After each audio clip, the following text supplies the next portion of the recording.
Want to learn how to write your winning scholarship essays, plus hear me read my Chevening essays aloud? Then stay tuned.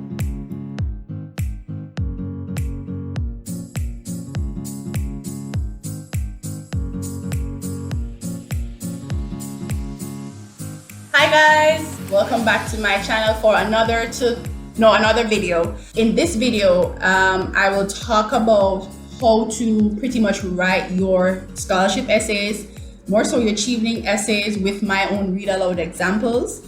So this is part 1 of 2. In this video, I'll be focusing on writing the Chevening leadership and the networking essays. And then in the next video, I'll talk about writing the study in the UK and your careers essay. I've realized that there are many videos out here on YouTube that talks about, that gives really good tips about writing your scholarship essays, writing your Chevening essays, and they're all great tips. Mostly what I've heard or what I've learned is that you're going to be writing using a certain method. So because there's so many videos like that out there, I actually want to do something a little bit different.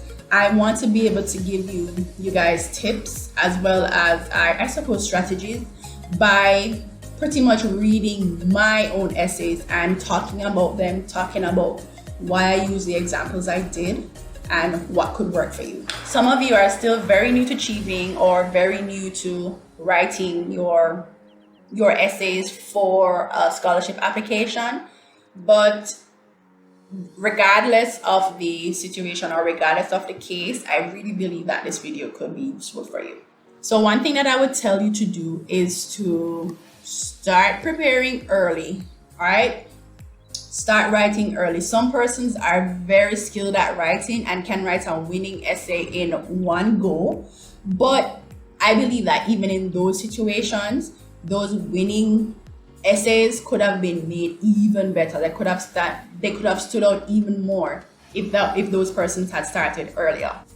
Usually when you're writing your essays for your scholarship, you'll be given a word limit.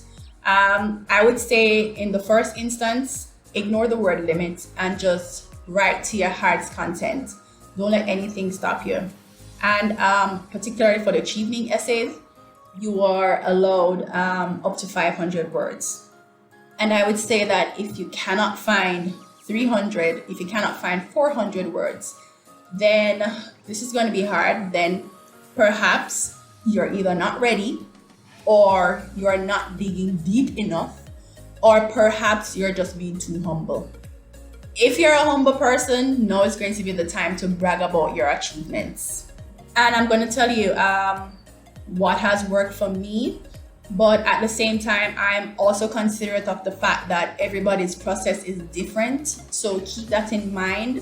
And when you're writing, when you're preparing your own essays, trust your instinct. Okay, guys? Trust your own gut.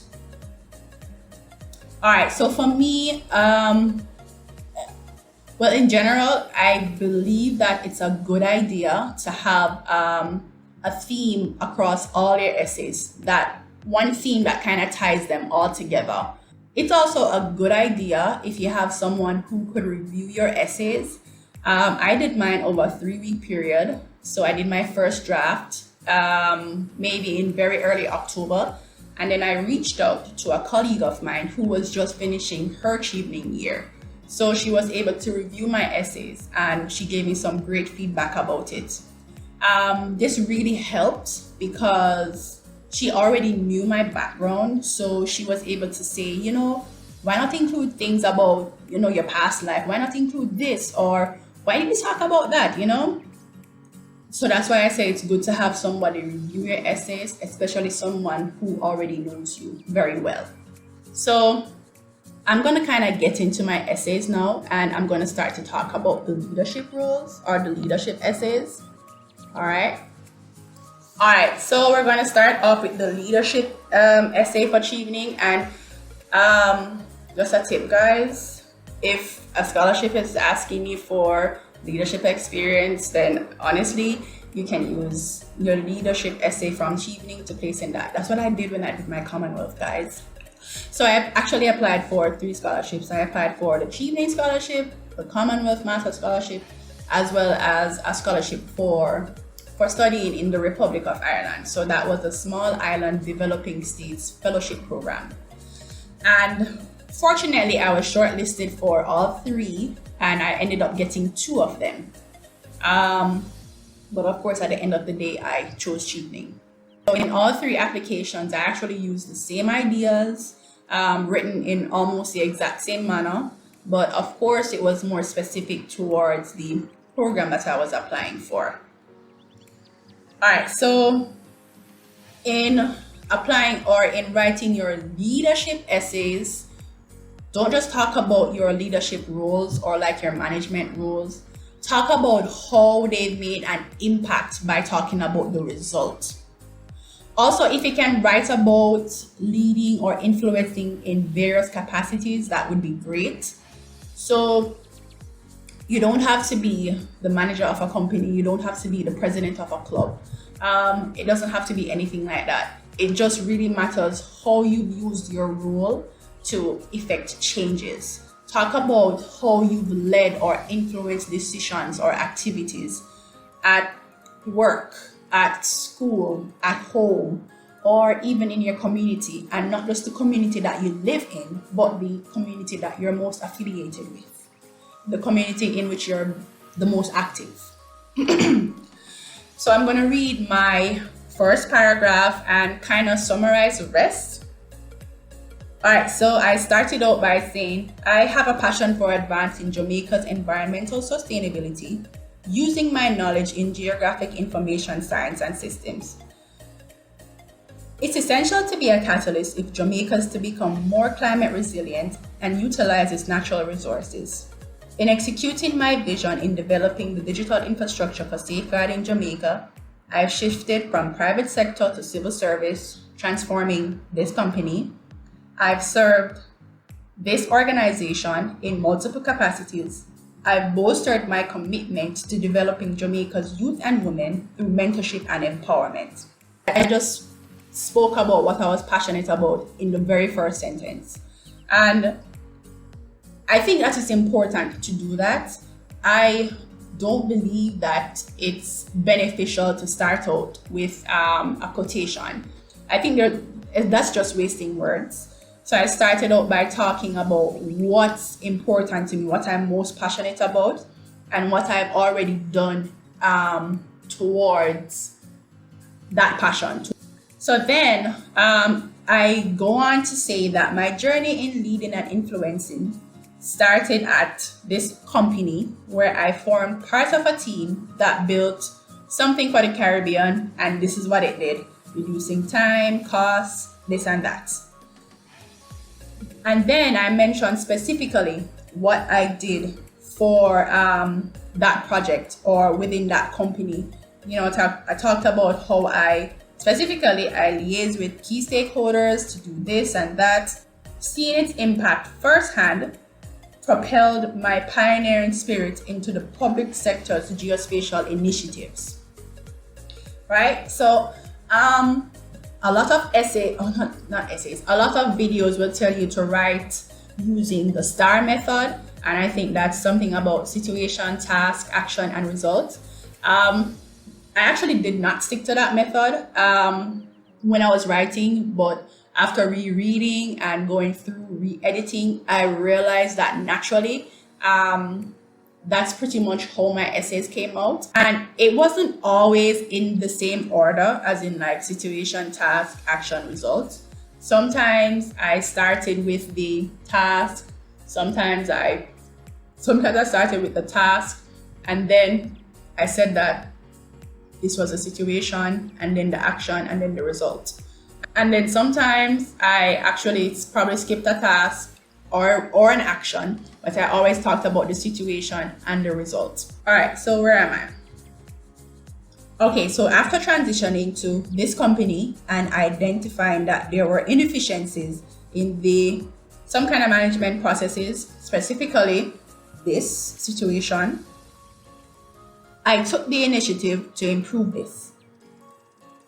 I went on to say, I led the implementation of this platform, and this is what it does. And then I also talked about that transformation of this magnitude required several meetings with senior management. So I did two things there. I talked about how I led the implementation of something at my company, and then I talked about how it required several meetings with senior management. So I am kind of talking about leading and influencing at the same time, because I'm talking about leading the implementation and then influencing the senior management team. So then I talked about the results, that this platform has improved the situation, and with this we have assessed that the number of that 2,500 something, and it actually earned an achievement. So I talked about that. So it earned an achievement for exemplary systems in the government in 2019. Then I went on to say that my vision of development has also led me to serve, advocate, and empower through mentorship and training. Then I talked about the organization that I am a part of, that it is a policy and technical focal point for GIS development, and that I've helped the organization in this way, as well as mentoring across the island or advocating across the island. I didn't really give a lot of results here because it really didn't need it. I more so talked about what I've done to help the organization to achieve its objectives. And then I did talk about how doing one particular thing within the organization has resulted in a number of persons entering into the field and something. I actually have YouTube tutorials within my own field. So I spent one sentence on that, that I've used this platform here to empower others. And then my last paragraph now, I talked about as a female. So of course, I talk about what you can. As a female, it's clear we're underrepresented across technology pipelines. In advocating for our representation in this male-centric industry, I've done this, and then I say leading this initiative has allowed me to centralize GIS projects and research pertaining to topics that impact our community, like this particular project. And then that was pretty much it. I finished my leadership essay by talking about how I've led in my home. So I've talked about leading at my workplace. I've talked about leading and influencing within my workplace. I talked about leading within an organization that I'm a part of. I'm not a president within that organization. I'm not on the board. I'm just a member. But I talked about what I did to contribute to their own objectives. And then I've talked about what I've done to help women. And then I spent like one last sentence talking about what I've done in my home. All right, so that's it for the leadership. And now for networking, I would say that you should literally talk about how you've networked by attending events, through emailing, calling people, etc. And then you should provide at least a couple examples of how you've been able to meet someone and what you've done to foster that relationship, and also what has come out of that relationship. And then also talk about what the Chevening opportunity would mean to you and how you would contribute to that network. And again, in talking about your networking, this is also something that you could add to your other applications, to your other scholarship applications, because I talked about networking when I was applying for a Commonwealth as well as the Irish scholarship. I talked about it. So the Chevening one was the first one I applied for, and using those essays, I was able to write the others. So now I'm going to read the networking. So Chevening is looking for individuals with strong professional relationship building skills. Talk about that. I'm not going to go through everything. You would already know what the questions are. So I started out by saying, in establishing a diverse network since university, I formed lasting relationships to impact Jamaica's geospatial development. I've sought employment with a particular organization, and then I kind of said why. Developing my networking skills industry-wide. To expand my network, I established relationships with industry peers through calls, emails, and interactions at conferences and training seminars, becoming well known. I've given back to this network by lending support to projects and initiatives they're involved in. The reverse is also true.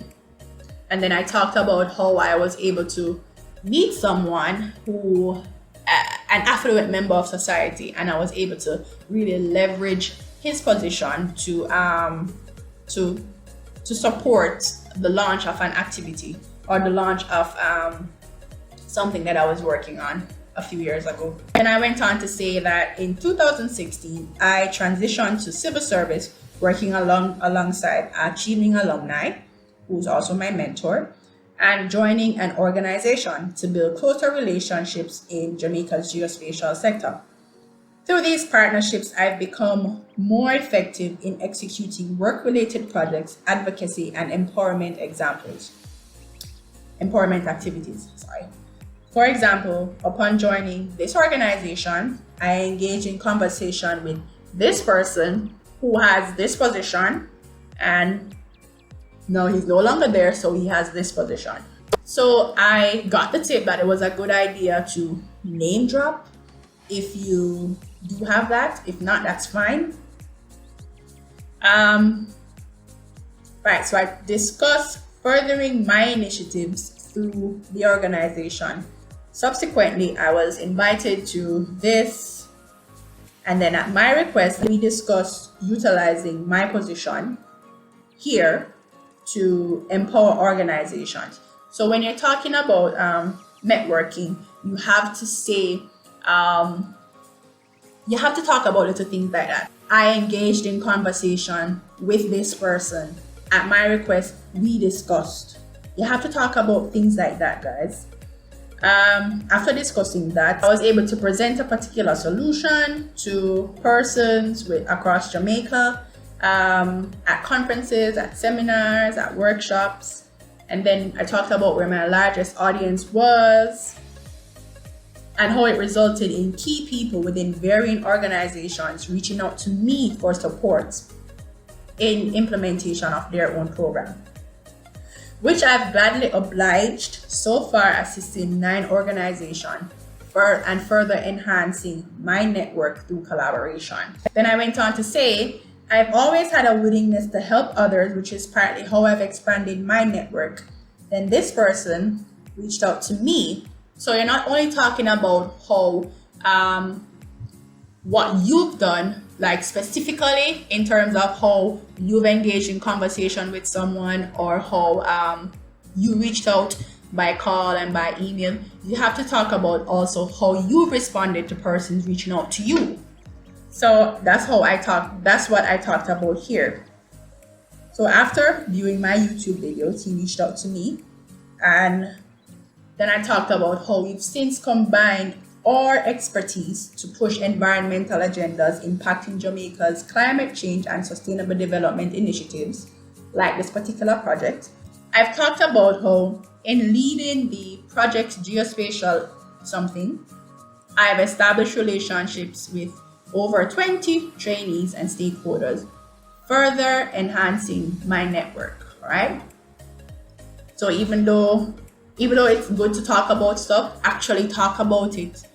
It's always good to talk about your results, but talk about it from a networking standpoint. Talk about how you've been able to enhance your network through that.